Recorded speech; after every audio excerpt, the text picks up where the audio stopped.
Jean-Luc. Bonjour.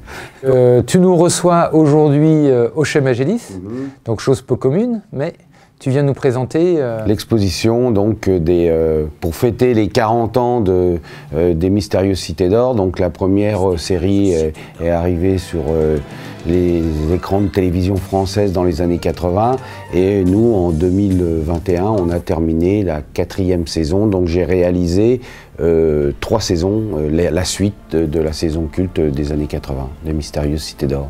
Alors cette exposition, elle vient d'être inaugurée, elle dure jusqu'à la fin de l'année, jusqu'aux vacances de Noël.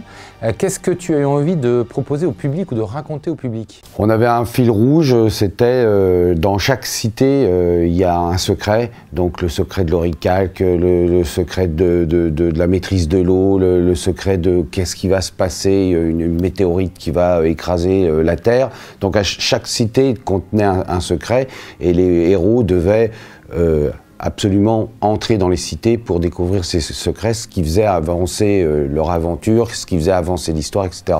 Donc on est parti de ce principe-là en se disant on va remontrer toutes les cités, tous leurs secrets et dévoiler en même temps le secret de fabrication d'une série de dessins animés. À chaque fois c'est un format de 26 épisodes, de 24 minutes exactement. Les personnages ont été dans les héros, Esteban Tawizia, ont été dans le monde entier pratiquement, donc à chaque fois on avait beaucoup de recherches iconographiques pour savoir quand on arrivait au Japon, à quoi ça pouvait ressembler, le Japon du XVIe siècle, etc. Et on a fait énormément, il y a à peu près 500 créations de décors par saison, donc 3 saisons, ça fait déjà beaucoup de rien que les décors. Là, on a énormément de personnages, puisqu'à chaque fois on change aussi d'endroit, donc un japonais ne ressemble pas à un indien, ni à un africain, ni à un français du XVIe siècle, donc il y a énormément de travail, de recherche, donc j'essaye de montrer comment on fabrique un dessin animé, c'est-à-dire des premières recherches graphiques, puis les décors qui sont plus peaufinés, mis en couleur, et idem pour les personnages, on commence par des refs, et puis au fur et à mesure, on aboutit les personnages qui vont être sur l'écran après. On essayait de trouver un look des cités qui correspond à l'endroit où on était. Donc par exemple la cité d'Ophir au Zimbabwe qui pousse, qui naît dans les chutes Victoria, j'avais envie que ça ressemble à l'Afrique, donc on est parti des totems, des masques africains et on a créé cette cité qui respire, j'espère, l'Afrique. Au Japon, on a fait quelque chose de plus design, de plus épuré, et puis par exemple Kumlar en Iran, on est vraiment parti d'une rose des sables qu'il y a dans le désert pour créer cette cité. Et à chaque fois on essaye comme ça de trouver des références aux endroits où on est. Chambord. Chambord, Chambord, il y avait déjà le château, donc celui-là, on n'avait pas besoin de le créer, mais par contre, il y a une structure qui va naître sous Chambord et complètement submergée d'une architecture doricalque pour monter ce fameux canon solaire qui doit détruire la météorite qui menace le monde. Dans cette exposition, évidemment, tu exposes le travail que tu as été fait, tu reviens sur le processus de création et tu as également voulu proposer un peu une expérience audiovisuelle. Parce qu'évidemment, on est quand même dans l'animation.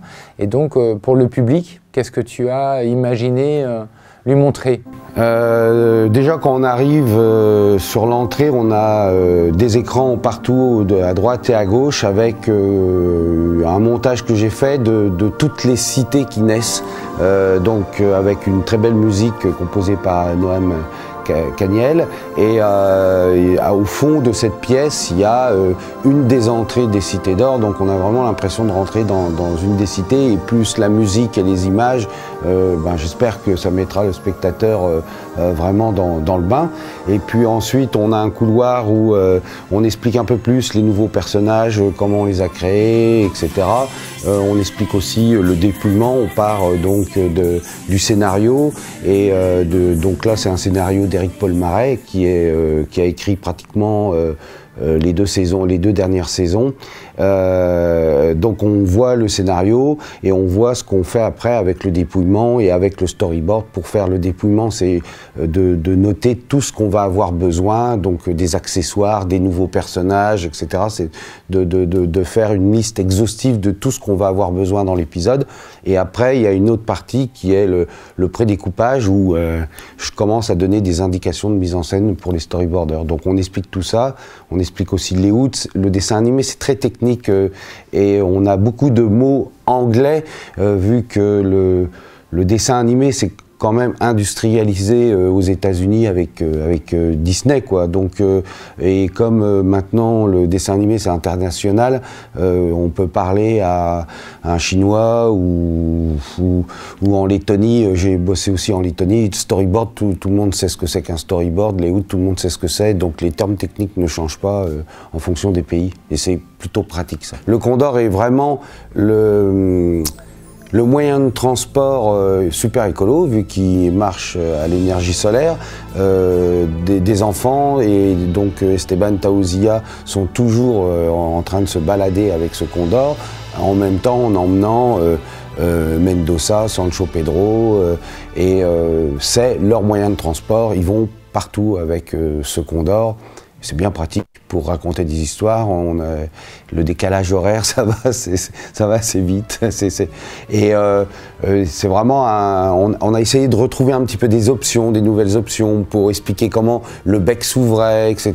Donc on a récupéré le Condor de la première série, on a un petit peu redesigné et il est reparti pour s'envoler encore pour des tours et des tours de planète.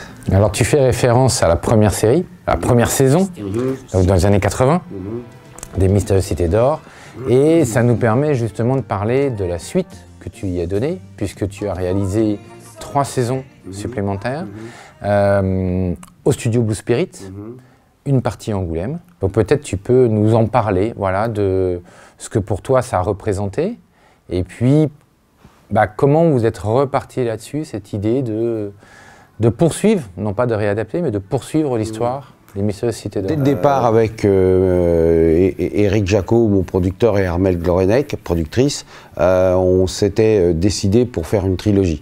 Donc qui restait dans la légende, il y avait 7 cités d'or. Dans la première saison des années 80, il y en avait une qui était découverte, donc il en restait 6 à découvrir. Donc ça, c'est dès le départ, on était parti sur ce principe d'avoir une trilogie. Et moi, j'avais déjà travaillé avec Blue Spirit avant, sur d'autres productions, Les Petites Poules, Grabouillon, etc. Et là, c'était vraiment un challenge d'arriver à trouver avec les gens du studio, d'arriver à trouver un rendu qui donne l'impression qu'on regarde un dessin animé en 2D alors que c'est fait en 3D. Les personnages, les décors sont toujours faits en 2D. Et ça a été ça a été vraiment un challenge parce qu'on a...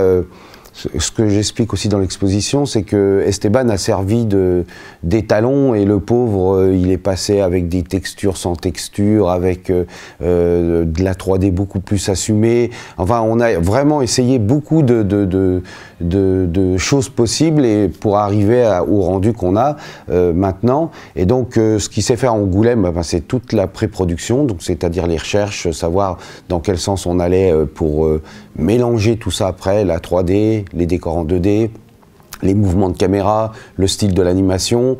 Ils ont modélisé, on pourrait dire sculpté les personnages virtuellement.